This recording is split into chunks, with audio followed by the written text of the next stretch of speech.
Pozdravljeni! Film Rush iz leta 2013 je eden izmed najlepših filmov o Formuli 1, kar so jih posneli do sedaj.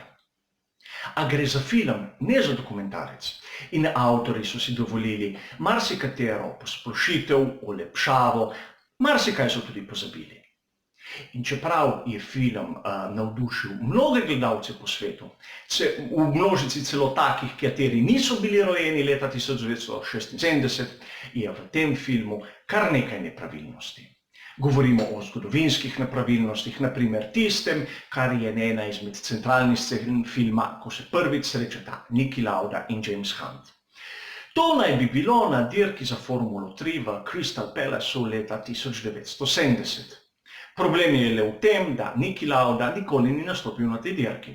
In tudi to rivalstvo med obema glavnima protagonistoma je bilo le na progi. Izven proge sta bila velika kolega, kot vidimo na mnogih slikah, ki so ostale za njima, in tudi v Angliji sta skupaj delila stanovanje nekaj mesecev. A tudi tisti prizor, ki prikazuje Nikija Laudo, kako pride v Formulo 1 v ekipo BRM, ima mnogo svoboščin. Prišel je z kovčkom polnim denarja, govori se 35 do 50 tisoč evrov, to je tudi lepo prikazano v filmu, tisto testiranje, katerega vidimo, se je tudi v resnici zgodilo, a Niki Lauda je vozil za ekipo March v Formuli 1 že celo prejšnjo sezono in dirko še v sezoni predtem.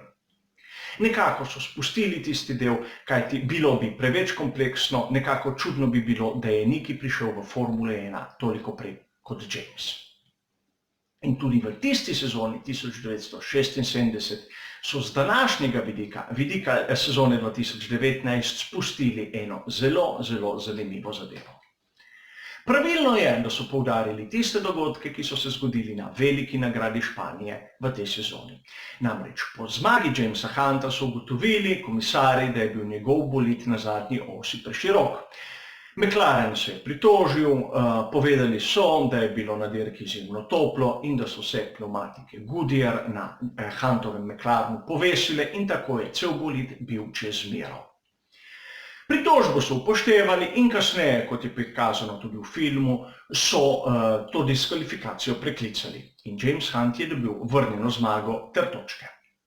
Po drugi strani nikjer ni omenjeno dogodkov z velike nagrade Velike Britanije v isti sezoni. Tudi to je Hunt zmagal, a je bil diskvalificiran. Namreč v prvem ovinku na tej dirki je prišlo do množičnega trčenja, izobešena je bila rdeča zastava, mnogi bolidi so se vračali v bokse in James Hunt se je vračal v bokse, preden je bila izobešena rdeča zastava, po krajšanci ni šel po poti, po progi, temveč je šel po eni izmed teh dovoznih cest, dovoznih poti, ki so bile na progi v Brands Hatchu. Zaradi tega so ga mesece kasneje na pritožbo ostalih ekip diskvalificirali. Zelo zanimiv dogodek, glede celo iz vidika današnjih dirk in nekako sovpada s tistim, kar sem naredil v posebnem prispevku o odločitvah komisarjev nekoč in danes, katerega bližnjico dobite v opisu tega videa. Kar je meni še bolj zanimivo je, da so izpustili v filmu Rush vse, kar se je dogajalo okrog Laude in Hunta. In pustimo pri strani, da so izpustili zmago Watsona na veliki nagradi Avstrije, oziroma tisto Petersona na veliki nagradi Italije, zmago Andretija na veliki nagradi Japonske smo videli nekako posredno, a izpustili so enega izmed glavnih dogodkov v sezoni 1976, če ne Formule 1 nasploh. Namreč na veliki nagradi Švedske 1976 je zmagal Jody Scheckter s Tyrrellom P34, znanim še s kolesnikom. Vsak, ki ga vsaj malo zanima Formula 1, ve za obstoj tega bolida. In to je bila dvojna zmaga za ekipo Tyrrell, kajti Patrick Depailler je prišel za Jodyjem Scheckterjem. Tega v filmu ni. In tudi Tyrrella P34, komaj, ki je vidimo v kakem ozadju, v kakem bolj širokokotnem kadru. Zanimivo bi bilo, da bi bilo tudi to vključeno v film, kajti tako bi publika dobila nek širši zorni kot, bi se zgodbe lahko združile v eno, imeli bi boljši pogled, ne samo tisto golo koncentracijo na dvoboj Hunt-Lauda. Kar je zanimivo iz današnjega vidika, je še nekaj drugega. Ukolikor bi uporabljali moštvene ukaze, bi lahko Niki Lauda bil v sezoni 1976 svetovni prvak. Kajti Claire Regazzoni je zmagal veliko nagrado Združenih držav Amerike Zahoda. Za njim je bil Niki Lauda. Ukolikor bi uporabljali tiste metode, katere niso prav vsakemu všeč, kot jih vidimo danes, bi lahko pozicijo obrnili. In tudi na veliki nagradi Japonske, Claire Regazzoni se ni preveč upiral Jamesu Huntu.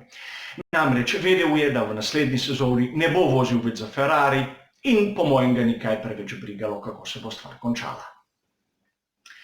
Vsekakor je film Rush izjemno dobro narejen, tudi zgodovinsko izjemno natančen, ampak manjka mu tisto nekaj več, tisto nekaj, kar bi lahko naredilo edinstven pogled na to sezono. Kljub temu je poln zanimivosti, naprimer to, da Johana Massa, moštvenega kolega Jamesa Hunta, igra v enem kadru pravi Johan Mass.